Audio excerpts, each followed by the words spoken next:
यो आज भूगर्भ विभागको भूगर्भको टिमले यसरी चेक जाँच गरिरहेछ। अहिलेसम्म केही पहिचान पाएको छैन। यसरी गाडी कति मिटर तल दबिएको छ भनेर चाहिँ हेर्ने काम चाहिँ यसरी चलिरहेछ दर्शकमा।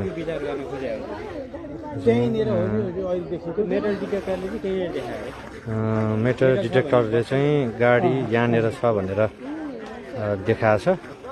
सो त्यो डिटेक्टरले देखाइसके पछाडि चाहिँ रडलाई तलसम्म दबाएर कति तल गाडी भाँसिएको छ, कति मिटर तल छ भनेर चाहिँ हेर्ने काम चलिराखेको छ। यदि यहाँ छ कि छैन भन्ने चिज यकिन त भइसकेको छैन, तर चाहिँ मिटर डिटेक्टरले चाहिँ यहाँ छ भनेर चाहिँ सङ्केत गरेको कारण यो ठाउँबाट यसरी हेर्ने काम चलिराखेको छ। दर्शकबिन यही भूभाग हो जहाँ गुड्दैको चाहिँ गाडी 81 रोकिएपछि चाहिँ हेटौँडा 16 र 17 को भूभागबाट गैरी गाउँको यो भूभागबाट चाहिँ जमिन मुनि नै बोलेरो गाडी बेपत्ता भएको थियो। अहिले चाहिँ यसको अनुसन्धानको कामहरू भइराखेको छ, हेर्ने कामहरू भइराखेको छ।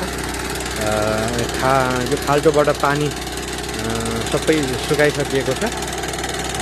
यो पानीलाई चाहिँ यसरी यहाँबाट निकास गरिराखिएको छ र जति पानीहरू यहाँबाट आएको छ यसरी मेसिनले तानेर पानीलाई बाहिर पठाउने काम भइराखेको छ भने यसरी चाहिँ यो विधिबाट रड तल धसाएर कति तलसम्म जान्छ र रोकिन्छ भनेर यसरी हेर्ने काम चाहिँ यो खाडलबाट चलिराखेको छ। यद्यपि अहिलेसम्म पनि त्यो बोलेरो गाडी भेटिराखेको अवस्था चाहिँ छैन।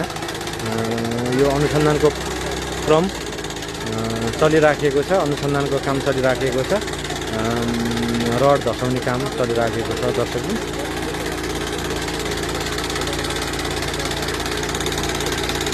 यो